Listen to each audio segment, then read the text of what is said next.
Chapter 50. For a moment there was silence in the vast cavern. Then one of the crowd called out, "What about our gold?" There was a chorus of assent from the others. They might be prepared to walk away from the false religion they had embraced, but their gold and jewels were another matter. Halt held his hands up for silence. "You'll have a chance to get it back," he told them. "But right now, you have to make a decision. You've been fooled by this man, but stupidity isn't a crime. Go now, and there'll be no further consequences. Stay, and we'll consider you part of his gang." He pointed to the tunnel leading out of the cavern. There was another long pause, then two people began to make their way towards it. They were followed by three more, then another man on his own. And slowly, the trickle of people leaving the cavern became a flood. Tennyson, watching, couldn't believe his luck. The stranger was letting them go. And in doing so, he was giving Tennyson and his men an advantage. Against 100 or so angry country people, they would have stood no chance. But now he had 20 men, and they were faced by only 3. 4 if you counted the small, monk-like figure he could now make out at the rear of the cavern. He gestured to his men to wait, and he backed up a few paces to the cavern wall behind him. There was another exit from the cavern. He knew about it, but the secret was shared by only a few of his followers. The access to it was high above him, where a tunnel led off from a ledge on the wall. Once the local people had left, he would order his men to attack. In the confusion, he'd climb quickly to the ledge, go through the tunnel, and emerge at the top of the cliffs, free to move on and start again. He'd have to abandon most of the loot they had taken from the local countryside. But he'd stashed a bag of gold and a selection of the more valuable jewels in the tunnel, against such an eventuality as this one. It would be enough for him to escape and start up again somewhere else, far away from here. Perhaps this time he'd head for Gallica. There was no real law and order in that disorganized country. A man could do very well for himself there, he thought. The last of the local people were making their way out of the cavern now. Halt watched them go. He'd wanted to get them out of the way. He knew Tennyson wouldn't go quietly, and with a cave full of people, it would be difficult to tell friend from foe. Besides, as he had said, these people were fools, not criminals, and he didn't want to see any of them injured or killed. Now, he thought, it might be time to pare down the odds even further. He looked at the row of white robes facing him. They were all armed, he saw. A few had swords or maces. Most carried clubs and daggers. There might be a few real fighters among them, he thought, but the majority would be nothing more than thugs. He was confident that he, Horace and Will, could handle them relatively easy. "My argument isn't with any of you, either," he said. "I want Tennyson, that's all. Any of you who choose to leave now can go freely." He saw a few of the white robes exchanging uncertain glances. They'd be Araluen, he thought, people who knew that tangling with 2 rangers might not be the best idea in the world. Tennyson's Hibernian followers stood fast. But before any of his followers could desert him, Tennyson's voice rose in a high-pitched screech. "Do you think he'll just let you go?" he challenged them. "He'll hunt you down once you're out of here. There is only one thing to do. We've got them outnumbered. An old man and 2 boys. Kill them! Kill them!" And as his voice reached a peak of urgency, the tension broke and the white robes surged forward in a bunch, weapons raised. Quickly, Halt retreated before their first rush, drawing his sax to deflect a dagger thrust, then slashing the razor edge across his attacker's forearm. The man yelled in pain and dropped out of the fight, nursing his bloodied arm. But there were others behind him, and Halt continued to back away. He had drawn his smaller knife now as well. He blocked a man's sword cut with his sax, stepped in, and rammed the short knife home. Halt saw the man's eyes glaze as his knees slowly gave way. But there was no time to see any more.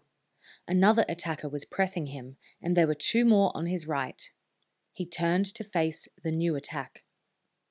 Then there was space around him as Horace leapt to his aid, his sword flashing in the uncertain light of candles and fire like a giant blazing wheel of light. He cut down 3 attackers in the space of a few seconds. A fourth staggered away, clutching at the shaft of an arrow that protruded from his chest.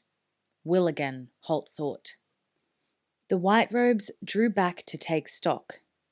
They had lost nearly a quarter of their number in that first mad rush. Clubs and daggers were no match for Horace's sword, and even those among them with swords had no real weapon skill. And the ranger with the 2 knives was as fast as a striking snake. Then one, bolder or angrier than the others, stepped forward, waving them to follow.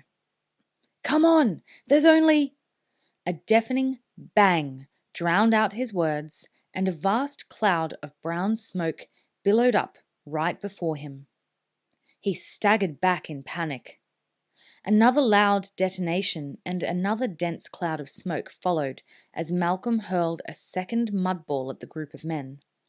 They fell back, crying out in fear. Then the first man stopped, shaking his head. The explosion had happened right at his feet, barely a meter away. Yet, apart from a ringing in his ears and the sour smell of the smoke, he was uninjured. The missiles, whatever they were harmless. "They can't hurt you," he yelled. "They're just noise and smoke. Come on!"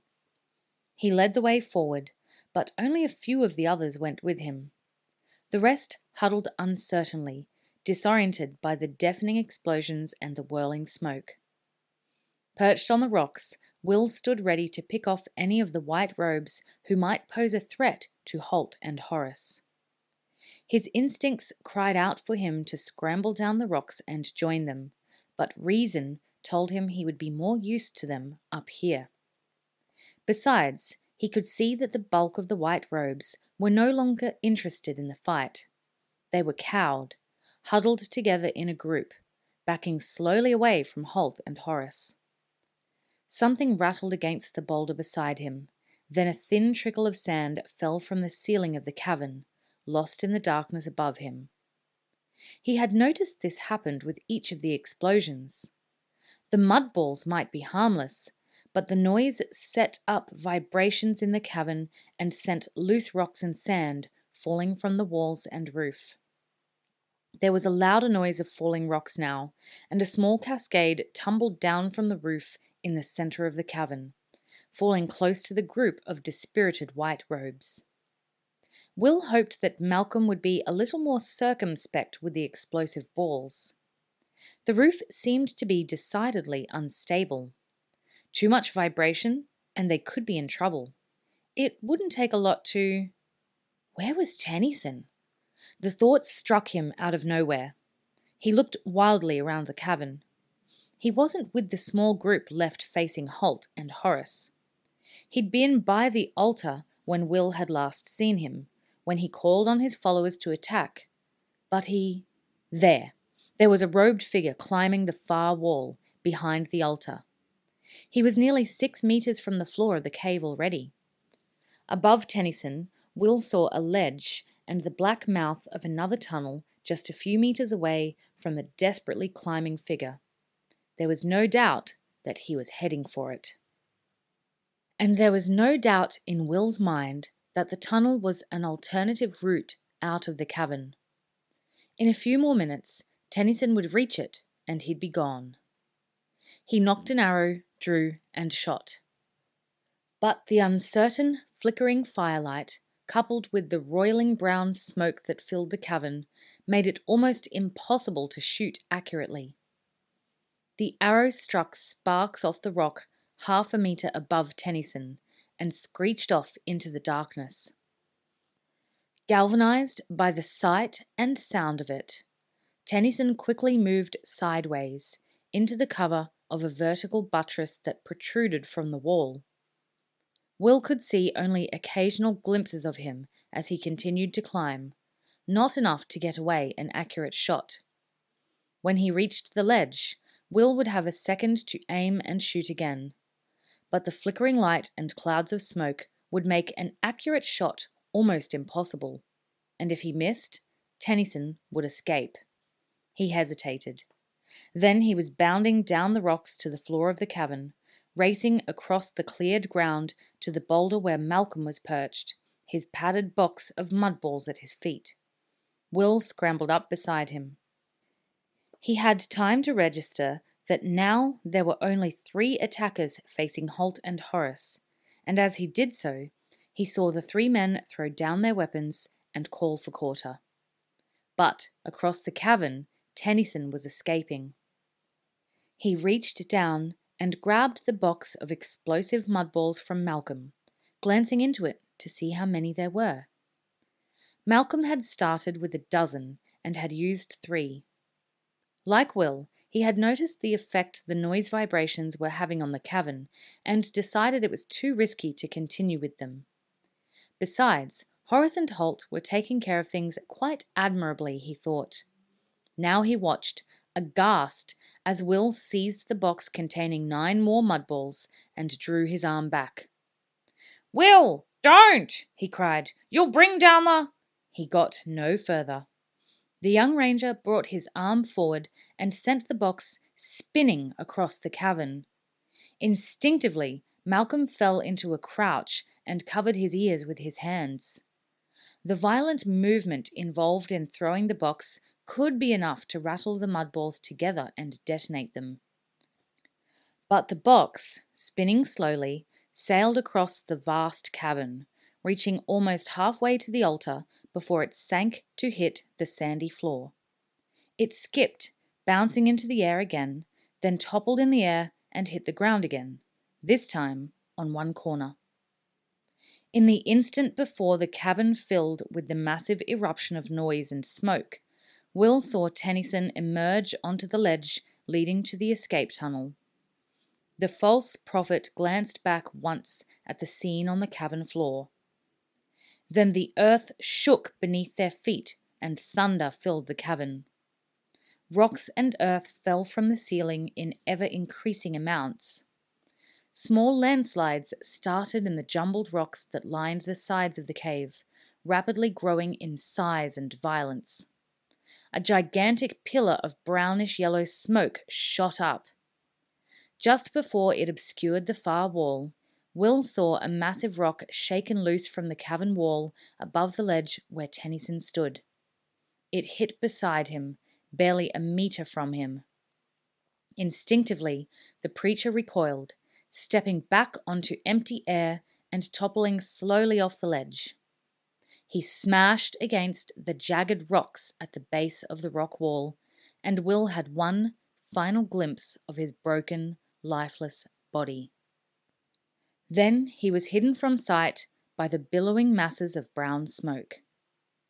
Rocks were falling faster and in increasingly greater numbers now, and the sand trickle had become 12 cascades in different parts of the cavern. There was no doubt. The walls and roof were coming down, and they had only seconds to get clear. Will grabbed Malcolm's arm and dragged him down from the perch on the boulder. "Come on!" he yelled. Malcolm was frozen momentarily. He stared at the falling rocks and tumbling showers of sand. "Are you mad?" he asked, and Will shoved him roughly towards the tunnel entrance. "Yes! Now, get the hell out of here!" Will yelled. And finally, the healer started towards the exit. Satisfied that he was moving, Will ran back to where Halt and Horace still stood, facing the defeated white robes, barring their way to the tunnel. Tennyson's followers, already defeated and demoralized, were now totally disoriented as well by the terrifying sequence of events they had just witnessed. "Come on!" Will shouted.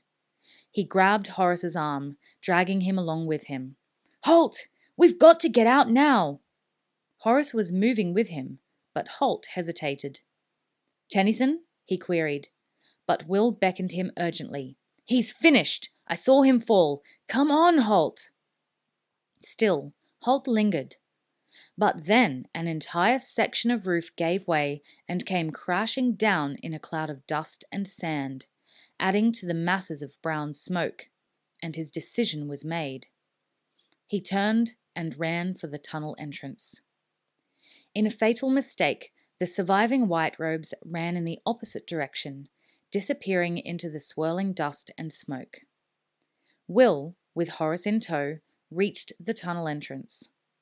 For a moment, the tall warrior balked at the dark hole, but Will dragged him forward. "I'm with you," he said, and he felt Horace's resistance disappear as he followed his friend into the Stygian darkness of the tunnel.